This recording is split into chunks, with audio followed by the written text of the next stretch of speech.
ओम शांति। आज 25 फरवरी 1991 बाप दादा के अव्यक्त रूप के चले हुए मधुर महावाक्य। इनका विषय है सोच और कर्म में समानता लाना ही परमात्म प्यार निभाना है। आइए इस पर अब हम मनन और चिंतन करें। आज बाप दादा अपने सर्व स्वराज अधिकारी बच्चों को देख हर्षित हो रहे हैं, क्योंकि स्वराज अधिकारी वही अनेक जन्म विश्व राज अधिकारी बनते हैं। तो आज बच्चों से बाप दादा स्वराज का समाचार पूछ रहे हैं। हर एक राज्य अधिकारी का राज्य अच्छी तरह से चल रहा है। आपके राज्य चलाने वाले साथी, सहयोगी साथी सदा समय पर यथार्थ रीति से सहयोग दे रहे हैं कि बीच बीच में कभी धोखा भी दे देते हैं। यानी बाबा ये कह रहे हैं कि सबसे पहले जिसने आने वाले सतयुग में विश्व राज्य अधिकारी बनना है, उसको इस संगम पर स्वराज्य अधिकारी बनना है ना। तो स्वराज्य अधिकारी का भाव ये है, दुनिया वाले तो स्वराज मैंने होता है अपने देश में अपने लोगों का राज्य। यहाँ बाबा कहते हैं आत्मा का अपनी इंद्रियों के ऊपर राज्य, चाहे तो वो शारीरिक इंद्रियां हैं और चाहे वो सूक्ष्म इंद्रियां मन बुद्धि संस्कार हैं। तो बाबा पूछ रहे हैं कि हर एक को ये देखना है कि हमारी जो कर्मचारी हैं वो सहयोग देते हैं, क्योंकि सतयुग में और त्रेता में तो इंद्रियों का सहयोग गिना जाता है। और फिर द्वापर से लेकर कहा जाता है लॉ एंड ऑर्डर, आपका ऑर्डर मानते हैं। तो वहाँ ऑर्डर करने की ज़रूरत नहीं होती। ऑर्डर किया जाता है जब आपका किसी के साथ क्लोज नाता ना हो, नेचुरल संबंध ना हो। तो क्या करते हैं कि उसको सबॉर्डिनेट गिनते हैं कि बड़े का छोटे को कहना मानना है, तो उसमें कहते हैं ऑर्डर मानना। तो ये द्वापर से लेकर हम अपनी इंद्रियों को ऑर्डर करते हैं, क्योंकि कहना तो मानती नहीं। बड़ी सुबह उठना चाहो आलस्य आता है लोगों को, तो फिर वो ऑर्डर करते हैं नहीं भाई उठ, फिर कहते हैं थोड़ी देर सो जा, अगली अपॉइंटमेंट तो इतने बजे है। तो इसलिए वो ऑर्डर से चलती हैं, ऑर्डर से भी मुश्किल चलती है, आगे पीछे हो जाती है। तब बाबा ने कहा आप संगम पर हो, इस समय आप चेंज कर रहे हो, अपनी इंद्रियों को अपने सहयोगी बना रहे हो। तब बाबा पूछ रहे हैं कि वो सदा सहयोगी रहती हैं या बीच बीच में कभी आनाकानी करती हैं या आगे पीछे हो जाती हैं। ये है। आपके बाबा ने पूछा जितने भी सहयोगी कर्मचारी कर्म इंद्रियां चाहे स्थूल हैं चाहे सूक्ष्म हैं, सभी आपके ऑर्डर में हैं। जिसको जिस समय जो ऑर्डर करो उसी समय उसी विधि से आपके मददगार बनते हैं। रोज अपनी राज दरबार लगाते हो। राज्य कारोबारी सभी 100% आज्ञाकारी वफादार एवर रेडी हैं। जैसे एक राजा होता है तो राज्य दरबार लगाता है, तो आप भी अपने कर्म इंद्रियों का राजा बनना है तो रोज़ उनका राज्य दरबार लगा के उनका लेखा जोखा लो देखो, शाम के वक़्त, रात के वक़्त, सोने से पहले। आज मेरी इंद्रियां जो थी, जैसा मैंने चाहा। कर्मचारी भी कई प्रकार के कहना मानने वाले होते हैं, कि अनमने से मानते हैं, कि अधूरा मानते हैं, कि अंदर उनके कोई किसी प्रकार की गांठ होती है, नोट होती है, तो बहानेबाजी भी करते हैं, दिखाएंगे हमने मान लिया, मानेंगे भी नहीं। तब बाबा कहते हैं कि अच्छी तरह से जैसा आप चाहते हो वैसा कहना मानती हैं। क्या हाल चाल है? हाँ। अच्छा है, वह बहुत अच्छा है, वह बहुत बहुत बहुत अच्छा है। हाँ, 3 कैटेगरी बाबा ने बताई। शुरू अच्छे से किया, अच्छा है, बहुत अच्छा है, बहुत बहुत बहुत अच्छा है। राज दरबार अच्छी तरह से सदा सफलता पूर्वक होती है। वह कभी कभी कोई सहयोगी कर्मचारी हलचल तो नहीं करते हैं। इस पुरानी दुनिया की राज्य सभा का हालचाल तो अच्छी तरह से जानते हो। हाँ, आजकल की दुनिया की जो राज्यसभा है या लोकसभा है, वहाँ क्या होता है वो तो सारे लोग जानते हैं, टीवी पर भी देखते हैं। न लॉ है न ऑर्डर है, लेकिन आपकी राज्य दरबार लॉफुल भी है और सदा हाँ जी, जी हाजिर इस ऑर्डर में चलती है। आजकल की तो प्रणाली ही, राज्य प्रणाली ऐसी हो गई है कि सभा के अंदर, राज्यसभा के अंदर या लोकसभा के अंदर अपोजिशन बैठाई जाती है।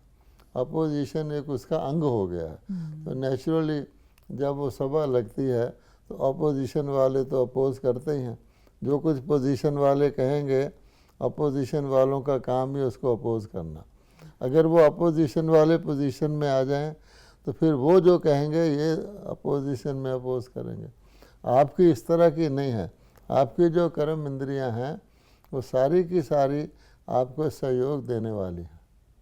उनमें भी देखो कि कोई हंगामा तो नहीं करती। जितना राज अधिकारी शक्तिशाली हैं, उतना राज्य सहयोगी कर्मचारी भी स्वतः भी सदा इशारे से चलते। राज्य अधिकारी ने ऑर्डर दिया कि ये नहीं सुनना है और ये नहीं करना है, नहीं बोलना है, तो सेकंड में इशारे प्रमाण कार्य करे। पावरफुल राजा होगा तो उसके कर्मचारी भी पूरा कहना मानेंगे ना। ऐसे नहीं कि आपने ऑर्डर किया, नहीं देखो, और वो देख करके फिर माफ़ी मांगे कि मेरी गलती हो गई। हाँ, बाबा कहता है ये भी है। आप अपना राज दरबार लगाओ तो देखोगे आपकी कर्म इंद्रियां कर लेंगी, फिर कहेंगी मेरे से गलती हो गई। यानी आत्मा कह रही है, मान लो कि कोई ख़राब दृश्य नहीं देखना, वो देख लेंगी, फिर कहेंगी कि ओहो गलती हो गई, माफ़ करना, मैंने देख लिया गलती से। करने के बाद सोचे तो उसको समझदार साथी कहेंगे। मन को ऑर्डर दिया कि व्यर्थ नहीं सोचो। हाँ, सेकंड में फुल स्टॉप, 2 सेकंड भी नहीं लगने चाहिए। इसको कहा जाता है युक्ति युक्त राज दरबार। ऐसे राज्य अधिकारी बने हो, रोज राज्य दरबार लगाते हो या जब याद आता है तब ऑर्डर देते हो। रोज दिन समाप्त होते अपने सहयोगी कर्मचारियों को चेक करो। अगर कोई भी कर्मेंद्रियों से व कर्मचारी से बार बार गलती होती रहती है तो गलत कार्य करते करते संस्कार पक्के हो जाते हैं। बाबा कहता हर इंद्री को चेक करो कि मेरी ज़बान जो थी, जैसे मैंने चाहा वैसे उसने बिहेव किया या कहीं जाके आउट ऑफ कंट्रोल हो गई, कहते ना मेरे से निकल गया। ऐसे जो मैंने देखना था वही देखा या गलती से कुछ ना देखने वाला देख लिया, ये सारी चीज़ रोज़ चेक करो।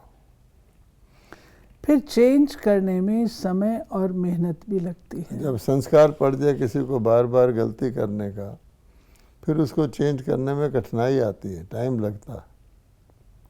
उसी समय चेक किया और चेंज करने की शक्ति दी तो सदा के लिए ठीक हो जाएंगे। सिर्फ बार बार चेक करते रहो कि ये रॉन्ग है, ये ठीक नहीं है, और उसको चेंज करने की युक्ति व नॉलेज की शक्ति नहीं दी तो सिर्फ बार बार चेक करने से भी परिवर्तन नहीं होता। इसलिए पहले सदा कर्मेंद्रियों को नॉलेज की शक्ति से चेंज करो। सिर्फ ये नहीं सोचो कि रॉन्ग है, लेकिन राइट क्या है और राइट पर चलने की विधि स्पष्ट हो। अगर किसी को कहते रहेंगे तो कहने से परिवर्तन नहीं होगा, लेकिन कहने के साथ साथ विधि स्पष्ट करो तो सिद्धि हो। ओके, ये भी एक बाबा ने गहरी बात बताई है। रॉन्ग को पॉइंट आउट करते रहो, ये तुमने ठीक नहीं किया, ये तुमने गलत किया। ये तो सुन रहे हैं, लेकिन इससे परिवर्तन नहीं आएगा। उसको ये भी तो बताओ राइट क्या है। राइट क्या है तब वो करेगा ना, सिद्धि तब प्राप्त होगी। एक तो सिर्फ कहते रहो रॉन्ग है, उससे काम नहीं चलेगा। राइट बताकर उसको शक्ति दो कि राइट को वो करे, तब परिवर्तन होगा। जो आत्मा स्वराज चलाने में सफल रहती है तो सफल राज अधिकारी की निशानी है वो सदा अपने पुरुषार्थ से और साथ साथ जो भी संपर्क में आने वाली आत्माएं हैं वो भी सदा उस सफल आत्मा से संतुष्ट होंगी। निशानी संतुष्टता है, अंदर की संतुष्टता है। अंदर पता होगा कि मेरे कर्मचारी ठीक तरह कार्य कर रहे हैं, क्या ना मान रहे हैं। कर्मचारी माने कर्म इंद्रियाँ, तो उसको संतुष्टि होगी अंदर से। और जो कर्मचारी हैं उनको भी संतुष्टि होगी। ऐसे नहीं कि एक तरफा संतुष्टि हो, नहीं। और सदा दिल से उस आत्मा के प्रति शुक्रिया निकलता रहेगा। जो सेटिस्फाइड होते हैं कर्मचारी, वो हमेशा शुक्रिया अंदर से करते रहते हैं।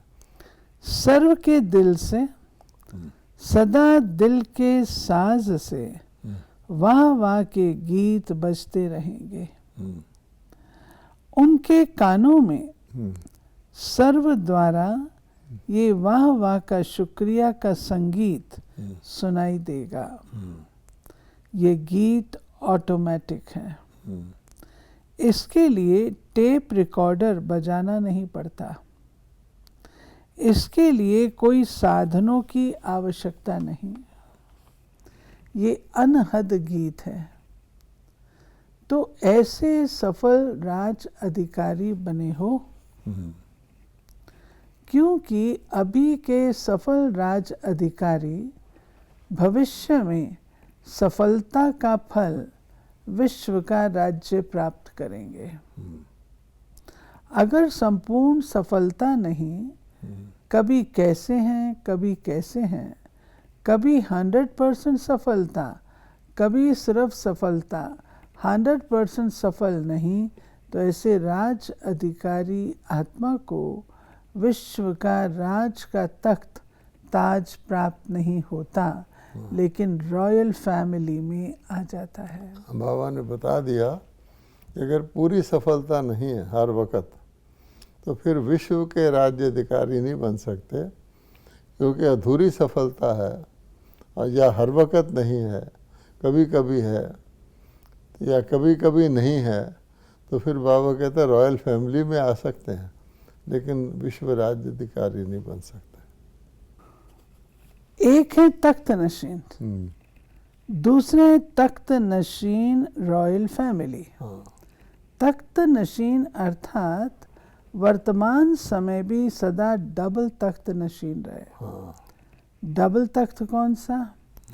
एक अकाल तख्त, दूसरा बाप का दिल तख्त। बाबा कहता वहाँ का तख्त नशीन बनना हो तो फिर ये दो तख्त यहाँ धारण करने पड़ेंगे। एक आत्मा का ब्रिकुटी का अकाल तख्त, सदा आत्माभिमानी, क्योंकि आत्मा ही इंद्रियों की राजा है, और दूसरा परमात्मा का दिल तख्त, यानी परमात्मा के भी मन भावे हो ना, परमात्मा भी सर्टिफिकेट दे के ये आत्माएं सचमुच इंद्रिय जीत है और इसके कर्मचारी 100% इसका कहना मानते हैं।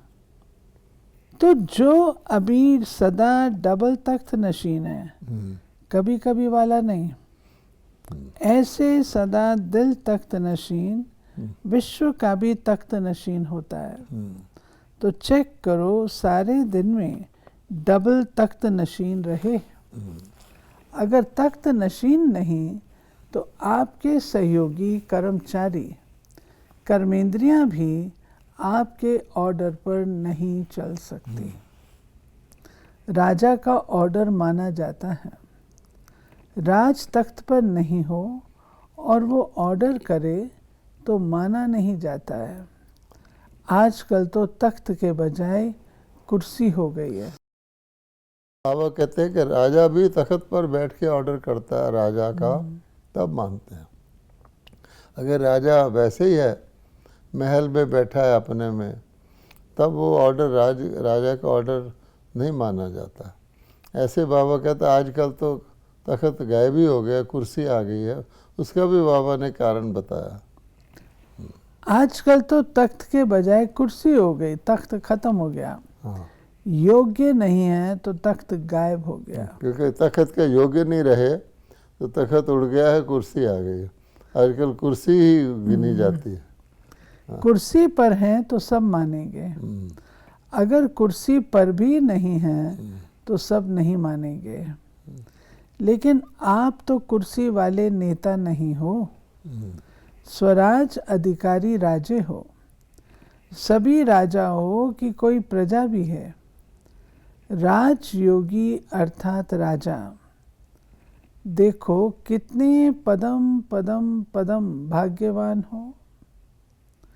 दुनिया उसमें भी विशेष विदेश हलचल में है, वो वार और हार की दुविधा में है। कोई हार रहा है, कोई वार कर रहा है और कोई हालचाल सुन करके उसी हलचल में है। तो वो है हार और वार की हलचल में, और आप हो बाप दादा के प्यार में। परमात्म प्यार दूर दूर से खींच कर लाया है, कैसी भी परिस्थितियां हो, लेकिन परमात्म प्यार के आगे परिस्थितियां रोक नहीं सकती। जैसे विदेशी बैठे हैं तो बाबा कहते हैं उन दिनों में दुनिया के अंदर वार की परिस्थितियां थी, हार और जीत की बात हो रही थी। तब बाबा कहता है कि दुनिया वाले तो उन परिस्थितियों की हलचल में थे, उनका मूवमेंट करना, एक जगह से दूसरी जगह जाना भी सोच के करते थे। अब बाबा के बच्चे बाबा कहते हैं कि प्यार में हैं तो उनको परिस्थितियां भी रोक नहीं सकती। कहीं वार की कहीं हार की परिस्थितियां हैं, उससे भी पार करके वो बाबा कहता है बाबा के स्नेह में पहुंच गए। तो बाबा कहते हैं परमात्म प्यार बुद्धिवान की बुद्धि बन परिस्थिति को श्रेष्ठ स्थिति में बदल लेता है। ये देखो, ये बहुत बड़ा बाबा का आश्वासन है, बच्चों के लिए निश्चय बढ़ाने वाली चीज़ है। ये परमात्म प्यार जो है, परिस्थिति कैसी भी हो, वो बुद्धिवानों की बुद्धि बन के दूसरे की बुद्धि चेंज कर देगा, आपका कार्य नहीं रुकेगा।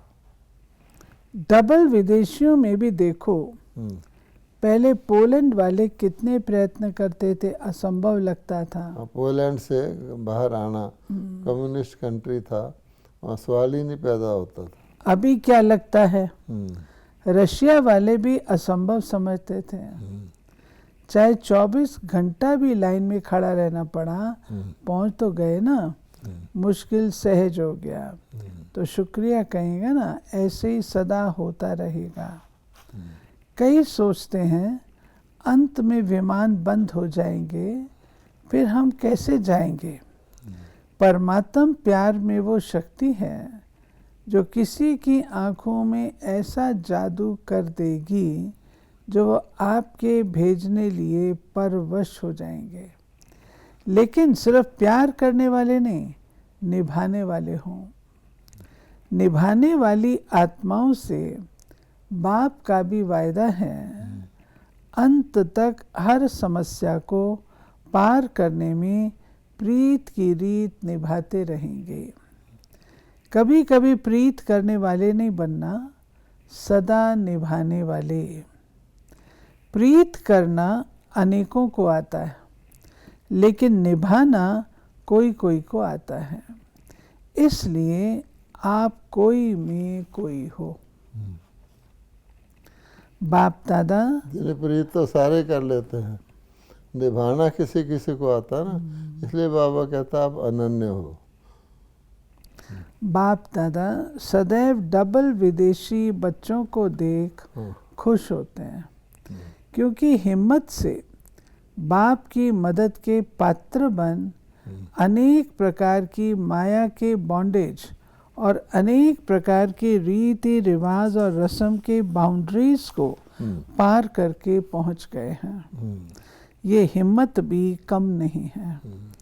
हिम्मत सभी ने अच्छी रखी है, चाहे नए हैं चाहे पुराने हैं, दोनों बैठे हैं। बहुत पुराने से पुराने भी हैं और इस कल्प के नए भी हैं, दोनों की हिम्मत अच्छी है। इस हिम्मत में तो सभी नंबर 1 हो, फिर नंबर किस बात में है? डबल विदेशी विशेष पुरुषार्थ करते हैं और रूहान में भी कहते हैं 108 की माला में ज़रूर आएंगे। कोई क्वेश्चन करते हैं कि आ सकते हैं, आने अवश्य हैं। डबल विदेशियों के लिए भी माला में सीट रिजर्व्ड है, आने अवश्य हैं। लेकिन कौन और कितने वो आगे चल सुनाएंगे। तो नंबर क्यों बनते हैं? हर एक अपने अधिकार से कहते हो मेरा बाबा है, तो अधिकार भी पूरा है, फिर भी नंबर क्यों? जो नंबर 1 होगा और नंबर 8 होगा, दोनों में अंतर तो होगा ना। यानी बाबा बता रहा है कि अधिकार जो होता है, अधिकारी को तो पूरा अधिकार होता है, फिर भी नंबर 1 नंबर क्यों वाइज क्यों बनते हैं? तो बाबा कह रहे हैं अगर देखा जाए तो पहले और 8 के अंदर माला एक ही है, एक ही कैटेगरी की है। पहले और 8 में भी तो फर्क होगा, एक फर्स्ट दाना एक लास्ट दाना। इतना अंतर क्यों पड़ता? 16,000 की तो बात छोड़ो, 108 में भी देखो, कहाँ 1 कहाँ 108, तो क्या अंतर हुआ? हिम्मत में सब पास हो, लेकिन हिम्मत के रिटर्न में जो बाप और ब्राह्मण परिवार द्वारा मदद मिलती है, उस मदद को प्राप्त कर कार्य में लगाना और समय पर मदद का यूज़ करना। जिस समय जो मदद अर्थात शक्ति चाहिए, उसी शक्ति द्वारा समय पर काम लेना, ये निर्णय शक्ति और कार्य में लगाने की कार्य शक्ति, इसमें अंतर हो जाता है। सर्वशक्तिवान बाप द्वारा सर्व शक्तियों का वर्षा सभी को मिलता है।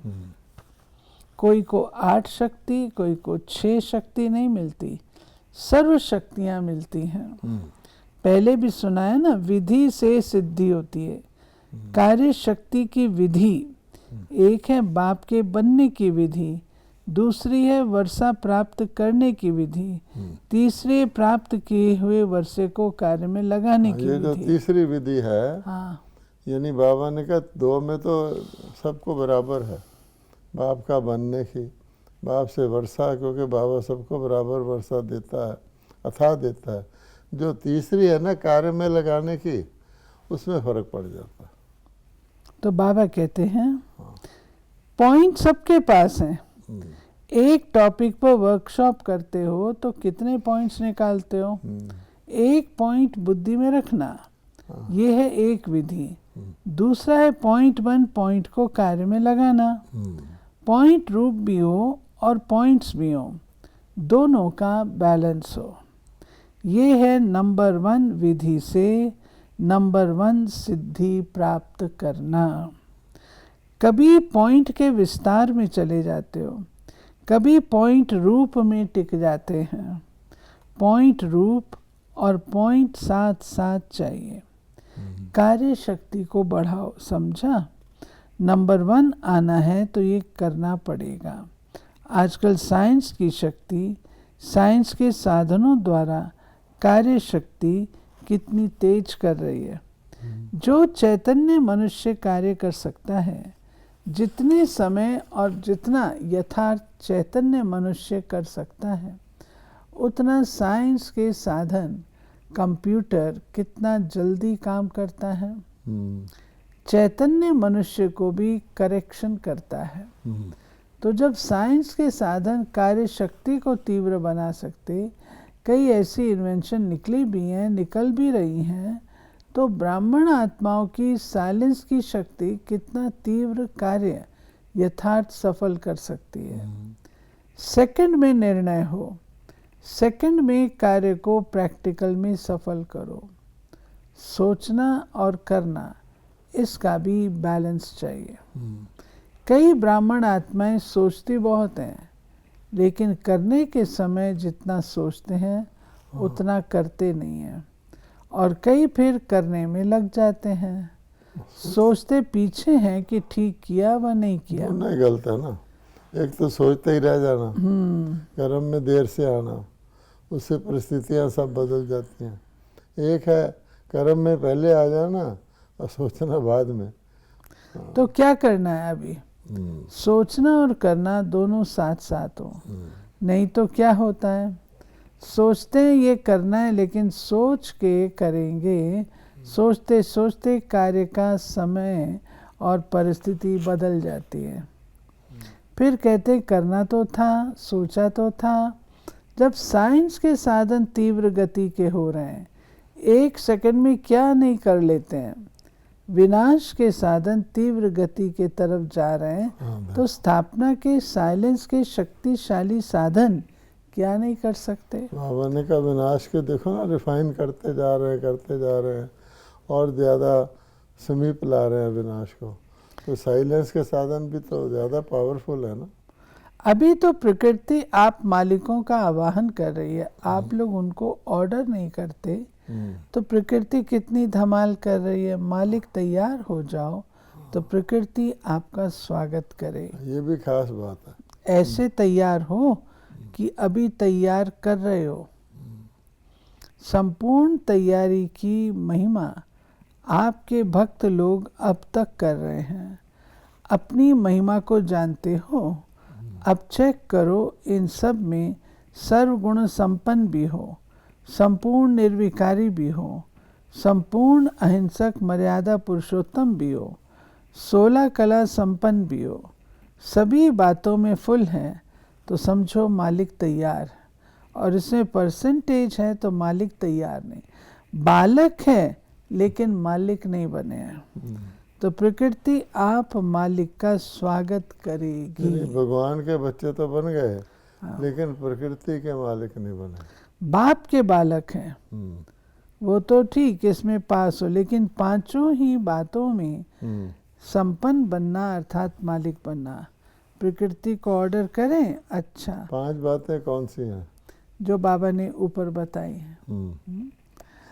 तपस्या वर्ष में तो तैयार हो जाएंगे ना, फिर तो ऑर्डर करेंगे ना, ये तपस्या वर्ष लास्ट चांस है, या फिर है और थोड़ा चांस दो, फिर तो नहीं कहेंगे ना।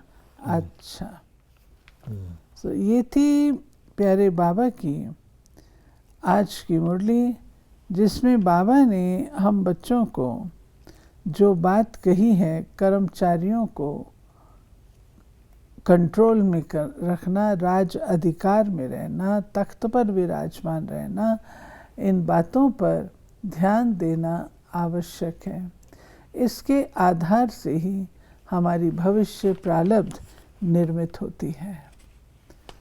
ओम शांति।